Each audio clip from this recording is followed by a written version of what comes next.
স্বাগতম জানাচ্ছি সবাইকে। আশা করি সবাই ভালো আছেন। ফুটবল খেলা সম্পর্কে আমি আমার নিজের মনে একটি ধারণা পোষণ করি, ঠিক আছে? আমি নিজে একটা ধারণা পোষণ করি ফুটবল খেলা সম্পর্কে। তো এই যে ধারণাটা আমি আমার মনে ধারণ করি বা পোষণ করি, বা আমি যেটা যেমন ভাবি ফুটবল খেলা সম্পর্কে, এই চিন্তাটা আপনি যদি ভেবে থাকেন, আমি মনে করি আপনিও যদি এইরকম চিন্তা বা এইরকম ধারণা পোষণ করে থাকেন, তাহলে আপনি আত্মজ্ঞানী মানুষ এবং মোটামুটি আকারের বাস্তবতা বোঝেন। একটা কথায় আপনি সাদাকে সাদা বলতে পারেন আর কালোকে কালো বলতে পারেন।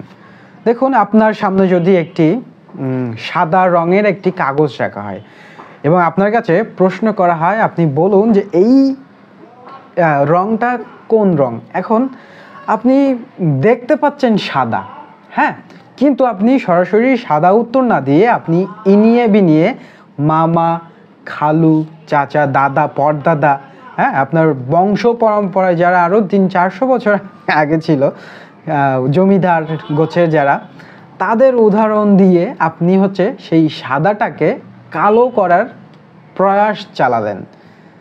এখন সেটা কি ভুল হলো নাকি ভুলই হলো, আপনি বলুন। তো নিশ্চয় বুঝতে পারছেন যে আমি কি বলতে চাচ্ছি। হ্যাঁ, আমি বলতে চাচ্ছি ফুটবল খেলার সম্পর্কে বাংলাদেশের মানুষ স্বভাবগতভাবেই যে আমরা একজন সেরাকে যদি পছন্দ করি, তাহলে অন্য আর যারা সেরা আছে তাদেরকে আমরা কি বলি, পাশ কাটিয়ে চলি, তাদেরকে পছন্দ করি, অস্বীকার করতে চাই। কেন এই টেন্ডেন্সি? কেন আমরা এক সেরাকে পছন্দ করি কিন্তু আর এক সেরা তো থাকতে পারে, তাকে কেন অস্বীকার করি? এটা কোন মাইন্ডের পর্যায়ে পড়ে আমি এটা বুঝি না। যাই হোক, এবার মূল কথায় যাই। আমার মন মানসিকতা, প্রথমে যেটা বললাম যে আমি ফুটবল খেলা সম্পর্কে কি ধরনের ধারণা পোষণ করি। আমি ছোটবেলা থেকে, যখন থেকে মূলত খেলা বুঝি, তখন থেকেই মোটা ধরনের, খুব বড় ধরনের আর্জেন্টিনার একজন ভক্ত। হ্যাঁ, তখন থেকেই মেসিকে দেখা, যখন 8-9-10 বছর বয়স, তখন থেকেই মেসির উপরে একটা ভালোবাসা, ভালো লাগা।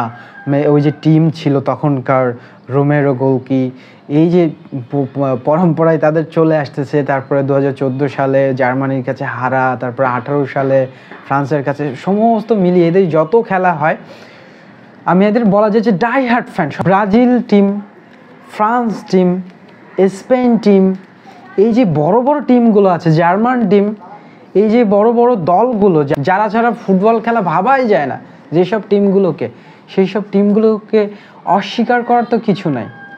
এবার টিমের কথা বাদ দিয়ে প্লেয়ারের কথায় আছে। আমরা অনেকেই, আমি যেমন আর্জেন্টিনার সাপোর্টার, কি দেখে আর্জেন্টিনা সাপোর্ট করি, অনেকেই লিওনেল মেসির ভক্ত, তাই না? লিওনেল মেসিকে অনেকেই পছন্দ করে, অনেকেই ভালোবাসে হৃদয় দিয়ে, কলিয়ে দিয়ে। কিন্তু তারা কি করে, সবাইকে বলছি না, 80% মানুষ কি করে, যেহেতু মেসিকে পছন্দ করে, এরা নেইমারকে অস্বীকার করে, আবার রোনালদোকে অস্বীকার করে। হ্যাঁ, এই টেন্ডেন্সিটা আমি পছন্দ করি না। আমার মনোভাব, আমার চিন্তা এরকম, সেরাকে সেরা কেন বলবো না? আমি আর্জেন্টিনা সাপোর্ট করি, লিওনেল মেসিকে ভালোবাসি। কিন্তু ভাই, আপনি যদি দেখেন যে বিশ্বের কয়েকজন প্লেয়ার, নাম করা প্লেয়ারের ভিতরে আপনি যদি ঘাটাঘাটি করেন, তাহলে আপনি দেখবেন নেইমারকে প্রশ্ন করা হলো, আচ্ছা আপনার ফেভারিট প্লেয়ারকে? তো নেইমার তো এখানে বললো লিওনেল মেসি। এমবাপ্পেকে প্রশ্ন করা হলো, আপনার পছন্দের প্লেয়ারকে? সে বললো ক্রিস্টিয়ানো রোনালদো। হ্যাঁ, এভাবেই। তারপর ব্রাজিলের অন্যতম একজন প্লেয়ার তাকে প্রশ্ন করা হলো যে তিনি যখন অবসর নিয়েছেন, তাকে প্রশ্ন করা হলো বর্তমান সময়ে যে প্লেয়াররা খেলছে তাদের ভিতরে আপনি কাদের পছন্দ করেন, কাকে নিয়ে আপনি সম্ভাবনার আশা দেখেন? তিনি বললেন Lionel Messi is the best player. Cristiano রোনালদোকে প্রশ্ন করা হলো, Lionel Messi in the best player in the world. এটাকে আপনি বিশ্বাস করেন? রোনালদো বুকে হাত দিয়ে বলল, yes, is the best player in the world. তো এটাই, যারা খেলে, যারা প্লেয়ার, বিশ্বের এই যে নাম করা প্লেয়ার, আপনি ফ্রান্সের এমবাপ্পেকে ফেলে দিতে পারবেন না, ফ্রান্সের গ্রিজম্যানকে ফেলে দিতে পারবেন না, ফ্রান্সের রাবিওকে ফেলে দিতে পারবেন না। হ্যাঁ, এই যে 3 তারকায় দেয়, এই টিমটাকে আপনি কখনোই ফেলে দিতে পারবেন না। আমি কিন্তু বলেছি আমি আর্জেন্টিনার সমর্থক। এরপরও ব্রাজিলের প্রতি আমার একটা ভালো লাগা, কখন থেকে ভালো লাগাটা, যখন নেইমার খেলতো তখন আর টিমটার উপর আমার একটা ভালো লাগা ছিল নেইমার। এরপর সব থেকে ভালো লাগতো মার্সেলোকে, ডিফেন্ডার, ব্রাজিলের ডিফেন্ডার হিসেবে এর আগে অনেক আগে খেলতো মার্সেলো, এই প্লেয়ারটাকে আমার অনেক পছন্দ হতো। এরপর মার্কিউনিউস, নামগুলো শুদ্ধ না হতে পারে, ইনি আবার ট্রোল করলেন না, যাই হোক, এই যে তাদের প্রতি আমার ভালো লাগে। আমি ভালোকে কেন ভালো বলবো না, আমি সাদাকে কেন সাদা বলবো না, তারা অবভিয়াসলি ভালো খেলে, তারা অবভিয়াসলি ভালো একটি টিম। এটা আবার মানতে হবে যে এই যে বিশ্বকাপ গেল 2022 সালে, তারপর থেকে তাদের খেলা একটু ডাউনে, এটাও মানতে হবে। আবার আর্জেন্টিনার খেলা যে একটু উপরের দিকে যাচ্ছে, এটাও মানতে হবে। হ্যাঁ, ফ্রান্স যে ভালো খেলে, ফ্রান্সের যে ভালো খেলা, এইটাও আপনাকে মানতে হবে। স্পেন ভালো খেলে, সেটাও মানতে হবে। পর্তুগালের বিশ্বসেরা একজন প্লেয়ার রোনালদো, সেও ক্লাব পর্যায়ে খুব ভালো খেলা উপহার দেয়, কিন্তু কয়েকদিন আগে যে তার ম্যাচ হলো, এই ম্যাচে তার অবিশ্বাস্য যে যেটা বিশ্বাস করার মতন না বাজে পারফরমেন্স, সেটাও মানতে হবে। সেখানেও আমার ভালো লাগা আছে যে পর্তুগাল ম্যাচ জিতুক, জার্মানের খেলাকে আমি সাপোর্ট করি। তো এটা হচ্ছে খেলা। আচ্ছা, আপনি চিন্তা করুন, খেলার আগে প্রত্যেকটা প্লেয়ারকে, 2 দলের প্লেয়ারকে হ্যান্ডশেক কেন করানো হয়? কারণ মাঠে নামার আগে তারা যেন একটি ফ্রেন্ডলি ম্যাচ খেলতে পারে, এখানে যেন ঝগড়া করার জায়গা না। এবং যখন তারা খেলাটা শেষ করে তখন আবার হ্যান্ডশেক করে। তার মানে খেলাটা মাঠে হলো, জিতলাম হারলাম পরের কথা, এবার আমরা যাই। এখন মেসি নেইমার তো তাদের মতন তারা বন্ধুত্ব বজায় রেখে চলেছে, তাই না? রোনালদোর সাথেও তাদের কোনো ধরনের কোনো কনভারসেশন নেই, কিন্তু আমরা কেন ফ্যানরা এরকম করি? ব্যালন ডি'অর যদি জেতার কথা, তাহলে 8 বার ব্যালন ডি'অর লিওনেল মেসি, তারপরে ক্রিস্টিয়ানো রোনালদো 5 বার, এর টপ কিন্তু মেসি, ঠিক আছে? কিন্তু ব্রাজিলের ভক্তরা অল টাইম মেসিকে ট্রোল করে যাচ্ছে।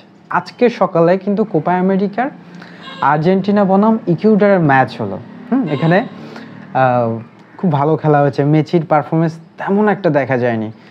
তারপর যে প্লান্টিতে গড়ালো খেলাটি, এবং সেখানে মেসির প্রথম গোলটি মিস হলো।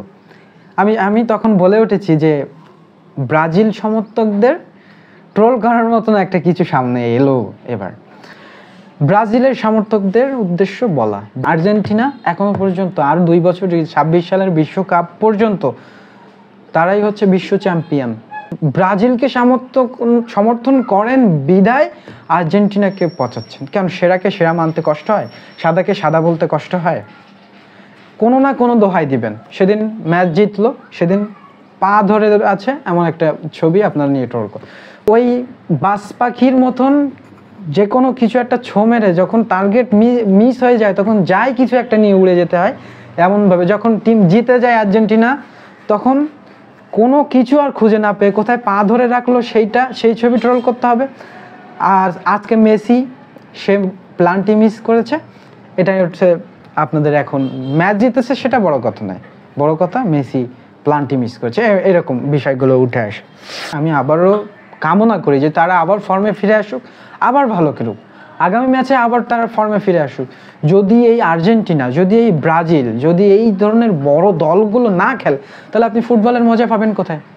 আর যদি এরকম সেরা প্লেয়ারগুলো তৈরি না হয়, মেসির মতন প্লেয়ার তৈরি না হয়, যদি নেইমারের মতো প্লেয়ার তৈরি না হয়, রোনালদোর মতন প্লেয়ার তৈরি না হয়, গ্রিজম্যানের মতন, এমবাপ্পের মতো, রাবিওর মতো প্লেয়ারগুলো তৈরি না হয়, তাহলে আপনারা খেলা দেখবেন কি করতে? আর কিছুদিন পরে এরা যখন অবসরে যাবে, তখন রাত জেগে ভাই আর খেলা দেখতে মন চাইবে না, কারণ ভালো লাগার মানুষগুলো আর খেলবে না। সুতরাং যারা ব্রাজিল সাপোর্টার, কেন মেসিকে ট্রোল করেন? 8 বার ব্যালন ডি'অর জেতা, 1 বার বিশ্বকাপ জেতা, 1 বার কোপা আমেরিকা জেতা, এবং বর্তমান সময়ে খুব ভালো খেলছে এমন একটা লোককে কেন ট্রোল করেন? আর্জেন্টিনার যারা সাপোর্টার, তারা ব্রাজিলকে কেন ট্রোল করবেন? তারা বিগত কয়েক বছর ভালো খেলেছে, তারা ভালো একটা টিম। হ্যাঁ, তাদের আমরা আরও বরঞ্চ বলতে পারি তারা ভালো প্লেয়ার, অবভিয়াসলি তাদের ফ্যান পেজ আছে, তাদের ভালো ফর্ম আছে, তাদের সেরকম খেলার ক্যাপাবিলিটি আছে এবং তার ফর্মে ফিরে আসুক, এটাই কামনা করব। কেন আমরা শুধু শুধু ট্রোল করব, হিংসা করব? এই তাদের দিক থেকে তারা ঠিক আছে, আমরাই ঝগড়া করে মারি। এটা কি ভুল হলো নাকি ভুলই হলো? অবশ্যই ভুলই হলো। তো আমি এই মতে বিশ্বাসী যে সেরাকে সেরা বলতে হবে, যেমন সাদাকে সাদা বলতে হবে, কালোকে কালো বলতে হবে। এই মতে আমি বিশ্বাসী। আমার মতের সাথে আপনার মত মিলতেও পারে, আবার নাও মিলতে পারে। তবে আপনি ধরে নেবেন যদি আপনার মতের সাথে আমার মতের মেলে, তাহলে আপনি একটু এগিয়ে আছেন। সমাজের তথাকথিত এই যে ধরনের মানুষ, এই পেশার মানুষ, এই সমাজের মানুষ, এই বাংলার মানুষের থেকে আপনার মস্তিষ্ক একটু আপকামিং, একটু এগিয়ে আছে, এটা আমি বিশ্বাস করি। আশা করি সবাই ভালো থাকবেন, সুস্থ থাকবেন। ধন্যবাদ সবাইকে।